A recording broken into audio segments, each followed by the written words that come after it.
Hello guys, उम्मीद है आप लोग खैरियत से होंगे। मैं हूं वली। अभी जो वीडियो में लेके आया हूं उसके अंदर हैं अपकमिंग मेगा प्रोजेक्ट्स जो भारत के अंदर जो अब जितने भी बड़े प्रोजेक्ट्स हैं, मतलब ना बहुत सारे छोटे छोटे। हमने बेसिकली अब तक जितने प्रोजेक्ट डिस्कस किए तकरीबन सारे ही बड़े थे, और कुछ तो इतने इतने बड़े थे कि कितने 1,10,000 बल्कि नहीं नहीं सॉरी 110 लाख करोड़ के। ये तो सुन के ही मैं बड़ा परेशान हो चुका था, क्योंकि इतनी बड़ी रकम कि दुनिया में एग्जिस्ट करती है और उसको फिर कहीं इन्वेस्ट भी किया जा रहा है, वो भी भारत में। तो ये बहुत बड़ी बात है। तो इसी तरह के कुछ, इसी तरह के तो नहीं, ये तो बहुत ही बड़ा प्रोजेक्ट था। शायद इस अप्रोच के ना हो, थोड़े से कम के हों, बल्कि कुछ ज़्यादा ही कम के हों, क्योंकि ये बहुत मेगा मेगा बहुत बड़ा प्रोजेक्ट है। इसके बारे में मैंने बात की थी आपसे, लेकिन इसमें इस वीडियो के अंदर जो प्रोजेक्ट्स दिखाए गए हैं वो भी कुछ मेगा प्रोजेक्ट्स हैं चुनिंदा। मैंने पूरी वीडियो तो नहीं देखी है, यहाँ चले साथ मिलकर देखते हैं और फिर देते हैं आखिर में रिएक्शन। दोस्तों, भारत दुनिया में सबसे तेजी से उभरता देश है, चाहे वो इकोनॉमी सेक्टर में बात की जाए या फिर देश के रूप में उसकी पावर की बात की जाए। हर सेक्टर में भारत बड़ी तेजी से आगे बढ़ रहा है। कई रिपोर्ट्स का कहना है कि 2030 तक भारत जीडीपी के मामले में जापान को भी पीछे छोड़ देगा और साल 2050 तक भारत चीन के बाद दूसरी सबसे बड़ी इकोनॉमी वाला देश होगा और अमेरिका को भी पीछे छोड़ देगा। भारत भी इस बात को बखूबी समझता है, इसलिए भारत में चल रहे 10 मेगा प्रोजेक्ट्स ऐसे हैं जिनके पूरा होते ही दुनिया में भारत का कद और ऊपर हो जाएगा। दोस्तों, आइए इस वीडियो में जानते हैं भारत के उन 10 मेगा प्रोजेक्ट्स के बारे में जिनके पूरे होते ही भारत की किस्मत बदल कर रख देंगे। तो चलिए शुरू करते हैं आज की ये video.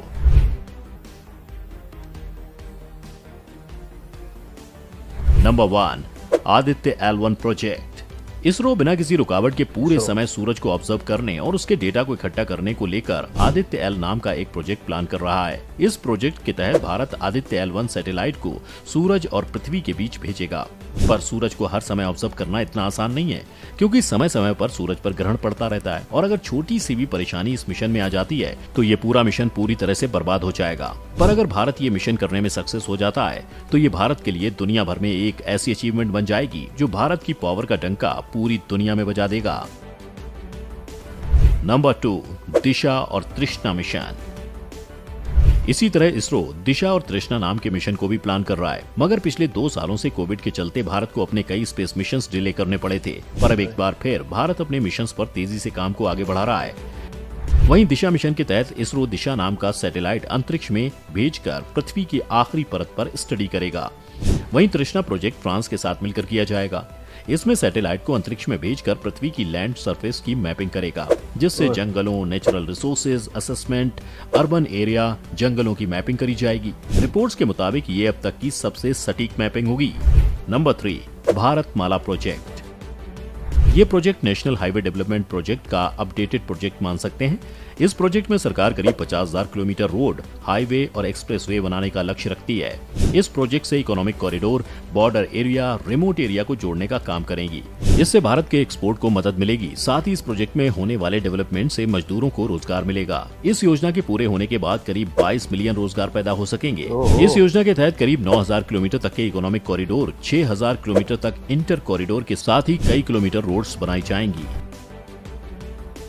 Number 4, Noida international airport project. किसी भी देश को अंतर्राष्ट्रीय रूप से जोड़ने के लिए एयरपोर्ट की जरूरत पड़ती है। इससे दूसरे देशों से कनेक्टिविटी आसान हो सकती है। भारत में अब तक का सबसे बड़ा एयरपोर्ट इंदिरा गांधी एयरपोर्ट है, जिसमें अभी कुल 3 रनवे ही है, जिसकी वजह से कई बार कई फ्लाइट्स को डिले करना पड़ता है। इस समस्या को देखते हुए साल 2001 में यूपी में तत्कालीन सीएम राजनाथ सिंह ने नोएडा एयरपोर्ट की घोषणा की थी, पर बजट न होने की वजह से इसका काम शुरू नहीं हो पाया था। पर जब 2018 में एक बार फिर से बीजेपी की सरकार आई तो उस समय के तत्कालीन मुख्यमंत्री योगी आदित्यनाथ की सरकार ने इसके काम को शुरू करा दिया और इसके काम को पूरा कराने के लिए 2024 तक का टाइम लिया गया है। इसमें 6 रनवे होंगे, जिस वजह से ये भारत का सबसे बड़ा एयरपोर्ट बन जाएगा। साथ ही एशिया और दुनिया में भी सबसे बड़े एयरपोर्ट में शामिल होने का गौरव इसको मिलेगा। नंबर 5, ई हाईवे इंडिया प्रोजेक्ट। ई हाईवे। भारत में लगातार पेट्रोल और डीजल के दामों में तेजी आ रही है, जिस वजह से भारत दुनिया में सबसे महंगे तेल बेचने वाले देशों में से एक हो गया है। पेट्रोल और डीजल के दामों के बढ़ने की वजह से भारत में ट्रांसपोर्ट और महंगा होगा, जिस वजह से यहाँ हर चीज करीब 4 गुनी महंगी हो जाएगी।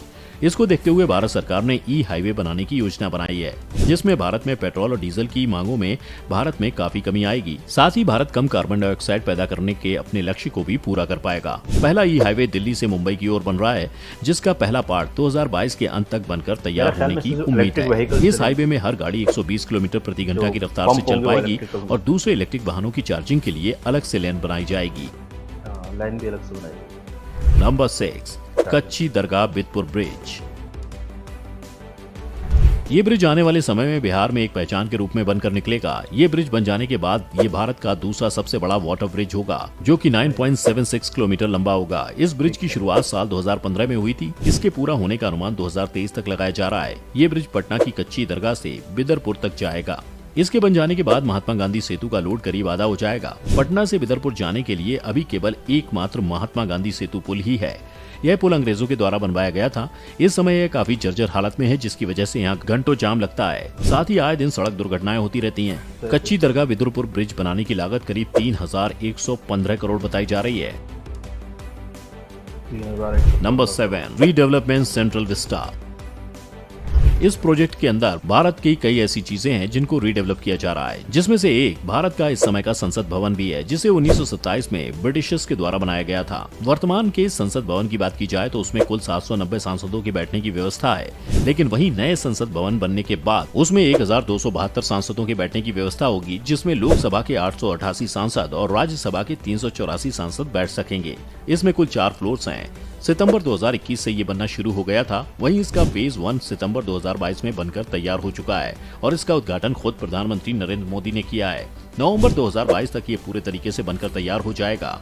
ये प्रोजेक्ट करीब 1.5 एकड़ में फैला हुआ है। इसको बनाने की कुल लागत करीब 20,000 करोड़ की है।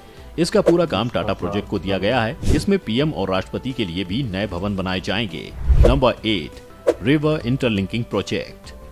भारत में आज भी कई ऐसे राज्य हैं जिनको हर साल बाढ़ का सामना करना पड़ता है। वहीं कुछ राज्य ऐसे हैं जहां हर साल सूखा पड़ता है। साल 1999 में उस समय के पीएम अटल बिहारी वाजपेयी ने इस परेशानी को देखा और इससे निपटने के लिए उन्होंने इस योजना की शुरुआत की। पर जब तक इस योजना पर काम हो पाता तब तक सरकार बदल गई, जिसके बाद योजना को रोक दिया गया। अब करीब 20 साल बाद बीजेपी की दोबारा सरकार आई तो इस योजना को दोबारा शुरू किया गया। ये एक सिविल इंजीनियरिंग योजना है जिसका मोटिव भारतीय नदियों को जलाशयों और नहरों के माध्यम से आपस में जोड़ना है। इससे किसानों को खेती के लिए मानसून पर निर्भर नहीं रहना पड़ेगा और साथ ही बाढ़ या सूखे के समय पानी की मांग और कमी को पूरा किया जाएगा। इस योजना के तहत भारत की 60 नदियों को आपस में जोड़ा जाएगा, जिसमें से गंगा भी एक है और इस योजना को 3 हिस्सों में बांटा गया है। Number 9, Vande Bharat mission. वंदे भारत की पहली ट्रेन साल 2019 में नई दिल्ली से बनारस को चलाई गई थी और दूसरी ट्रेन नई दिल्ली से वैष्णव देवी मंदिर के लिए चलाई गई थी। दोनों ट्रेनों की बात करें तो दोनों खूब सफल रहीं। अब भारतीय रेल ने इस साल करीब 500 से ज्यादा वंदे भारत ट्रेन चलाने का मोटिव रखा है। इसको स्लीपर व स्टिंग 2 रूपों में लॉन्च किया जाएगा। इसकी मदद से रेलवे पुरानी प्रीमियम ट्रेनों जैसे राजधानी और शताब्दी से वंदे भारत ट्रेन को रिप्लेस करेगी, जिसकी मदद से रेलवे में नए रेवेन्यू देखने को मिलेगा। Number 10, 5G technology. ये भारत के टेलीकॉम टेक्नोलॉजी सेक्टर में बहुत बड़ा बदलाव लेकर आने वाला है। अगर हम इसका मुकाबला अभी की टेक्नोलॉजी 4G से करते हैं तो ये 4G से करीब 10 गुना ज्यादा तेज है। अगर आप आज 4G की स्पीड से किसी मूवी को डाउनलोड करते हैं तो आपको करीब 10 मिनट का समय लग जाता है, पर जब आप किसी मूवी को 5G से डाउनलोड करेंगे तो इसमें केवल आपको 10 सेकंड का समय ही लगेगा। इस योजना से आने वाले समय में ई कॉमर्स, ई एजुकेशन, ई रिसोर्स की जितनी भी चीजें हैं उसमें ये एक क्रांति लेकर आएगा। अगर आप दुनिया भर में देखें तो अब तक करीब 50 से ज्यादा देशों में 5G लाया जा चुका है। भारत में अब तक केवल ब्रॉडबैंड के माध्यम से ही 5G नेट मिल पा रहा था, पर उम्मीद है कि इस साल के अंत तक भारत में 5G तकनीक मोबाइल में भी देखने को मिलेगी। ये कुछ ऐसे प्रोजेक्ट्स हैं जो भारत में पूरे होने के बाद यहाँ के लोगों के जीवन को पूरी तरह से बदल कर रख देंगे। इसमें से कौन सा प्रोजेक्ट आपके जीवन में सीधे रूप से असर डालेगा, ये आप हमें कमेंट में बता सकते हैं। अगर आपको ये वीडियो पसंद आई हो तो इसे लाइक और शेयर करना ना भूलें। अगर आप चैनल पर नए हैं तो सब्सक्राइब जरूर करें। गाइस, ये मिस्टिक लैंड का वीडियो था। इसका लिंक डिस्क्रिप्शन में मिल जाएगा। इनको लाइक एंड सब्सक्राइब जरूर कीजिएगा। बेसिकली जीवन के अंदर ये एक आम आदमी के जीवन के अंदर क्या इसका इफेक्ट पड़ सकता है। भारत बेसिकली बहुत बड़ा है और इस तरह के कई मेगा प्रोजेक्ट्स बनने के बाद एक आदमी को अपना फ़र्क महसूस होगा। अचानक फ़र्क तो पड़ता है लाइफ के अंदर और बिल्कुल पड़ेगा।